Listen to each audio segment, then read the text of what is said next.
നമസ്കാരം. പാകിസ്ഥാൻ തുടരുന്ന പ്രകോപനങ്ങൾക്ക് ഉചിതമായ മറുപടി നൽകിയെന്ന് സ്ഥിരീകരിച്ചിരിക്കുകയാണ് ഇന്ത്യ.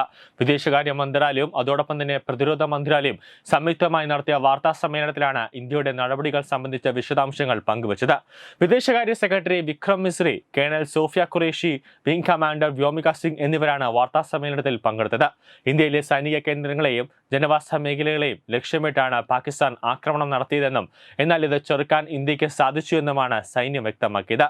വിവിധ ആയുധങ്ങൾ ഉപയോഗിച്ച് 26-ലധികം കേന്ദ്രങ്ങൾ ലക്ഷ്യമാക്കിയായിരുന്നു പാക് ആക്രമണ നീക്കമെന്നും ഇന്ത്യയുടെ വ്യോമതാവളങ്ങൾക്ക് നേരിയ കേടുപാടുകൾ സംഭവിച്ചുവെന്നും സൈന്യം വ്യക്തമാക്കി. എന്നാൽ ഇന്ത്യയുടെ പല വ്യോമ കേന്ദ്രങ്ങളും തകർത്തുവെന്ന പാക് വാദം പച്ചക്കള്ളമാണെന്നും ഇന്ത്യയുടെ വ്യോമതാവളങ്ങളും പവർ ഗ്രിഡും വലിയൊരു സുരക്ഷിതമായിട്ടാണ് നിൽക്കുന്നതെന്നും വിദേശകാര്യ സെക്രട്ടറി വ്യക്തമാക്കിയിട്ടുണ്ട്. പാകിസ്ഥാൻ ഇത് സംബന്ധിച്ച് വ്യാജമായ രീതിയിലൊരു പ്രചാരണം നടത്തുകയും അതോടൊപ്പം തന്നെ രേഖകൾ സഹിതം ഇന്ത്യ ചൂണ്ടിക്കാട്ടുന്നുണ്ട്. അതായത് പാകിസ്ഥാൻ പറയുന്നതെല്ലാം വ്യാജമാണ് എന്ന് ഇന്ത്യ തെളിവ് സഹിതം തന്നെ ഓരോ ദിവസവും രാവിലെ നടത്തുന്ന അല്ലെങ്കിൽ വൈകുന്നേരം നടത്തുന്ന വാർത്താ സമ്മേളനത്തിൽ വിദേശകാര്യ സെക്രട്ടറി വിക്രം മിസ്രി അടക്കം പറയുന്നുണ്ട്. പാകിസ്ഥാൻ സാധാരണക്കാരുടെ നേരെയും ആക്രമണത്തിന് ശ്രമിച്ചു. ഇന്ത്യ ഇപ്പോഴും ശ്രമിക്കുന്നത് സംഘർഷം ലഘൂകരിക്കാനാണ്.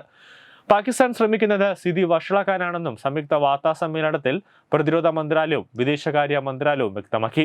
ജനവാസ മേഖലകൾ ലക്ഷ്യമിട്ടാണ് പാകിസ്ഥാൻ ആക്രമണ നീക്കങ്ങൾ നടത്തിയത്. ശ്രീനഗർ, അവന്തിപൂർ, ഉധംപൂർ എയർബേസുകളിൽ മെഡിക്കെയർ സെന്ററുകളും സ്കൂളുകളും പാകിസ്ഥാൻ ഉന്നമിട്ടു. 6 സൈനിക കേന്ദ്രങ്ങളും 2 വ്യോമ കേന്ദ്രങ്ങളും ലക്ഷ്യമിട്ടാണ് ഇന്ത്യ ഇതിന് തിരിച്ചടിച്ചത്. അതിർത്തിയിൽ പാക് സൈനിക നീക്കം ശ്രദ്ധയിൽപ്പെട്ടിട്ടുണ്ട് എന്നും ഇന്ത്യൻ സേന അതീവ ജാഗ്രത തുടരുകയാണെന്നും സൈന്യം വ്യക്തമാക്കി. പാകിസ്ഥാൻ സൈന്യം അതിർത്തിക്ക് മുന്നോട്ടുള്ള പ്രദേശങ്ങളിലേക്ക് നീങ്ങുന്നതായി കണ്ടെത്തിയിട്ടുണ്ടെന്നും ഇത് സംഘർഷം കൂടുതൽ വഷളാക്കാനുള്ള അവരുടെ ഉദ്ദേശത്തെ സൂചിപ്പിക്കുന്നുവെന്നും വ്യോമിക സിംഗ് പറഞ്ഞു. ഏത് സാഹചര്യത്തിനും ഇന്ത്യൻ സായുധ സേന സജ്ജരാണെന്നും അവർ പറയുന്നുണ്ട്. ഇന്ത്യൻ സായുധ സേന തിരിച്ചറിഞ്ഞ സൈനിക ലക്ഷ്യങ്ങളിൽ മാത്രമാണ് കൃത്യമായ ആക്രമണം നടത്തിയതെന്നും ഇന്ത്യ S-400 സംവിധാനം നശിപ്പിച്ചതായും 100-ലേറെയും വ്യോമതാവളങ്ങൾ നശിപ്പിച്ചതായും അവകാശപ്പെടുന്നുണ്ടെന്നും പാകിസ്ഥാൻ തുടർച്ചയായി ക്ഷുദ്രകരമായ തെറ്റായ വിവരം പ്രചാരണം നടത്തുന്നുണ്ടെന്നുമാണ് വ്യോമിക സിംഗ് പറഞ്ഞത്.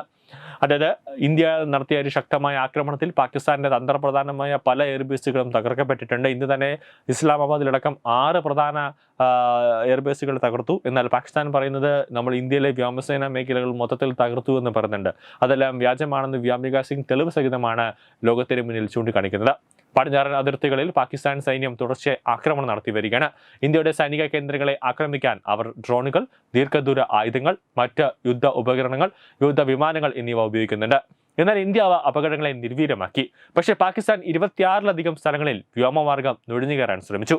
ഉധംപൂർ, ഭുജ്, പത്താൻകോട്ട്, പെഡിഗ എന്നിവിടങ്ങളിലെ വ്യോമസേനാ താവളങ്ങളിലെ നമ്മുടെ ഉപകരണങ്ങൾക്ക് ഉദ്യോഗസ്ഥർക്കും അവർ കേടുപാടുകൾ വരുത്തി. പുലർച്ചെ 1:40 പഞ്ചാബിലെ വ്യോമതാവളം ലക്ഷ്യമാക്കിയാണ് അവർ അതിവേഗ മിസൈലുകൾ ഉപയോഗിച്ചത്.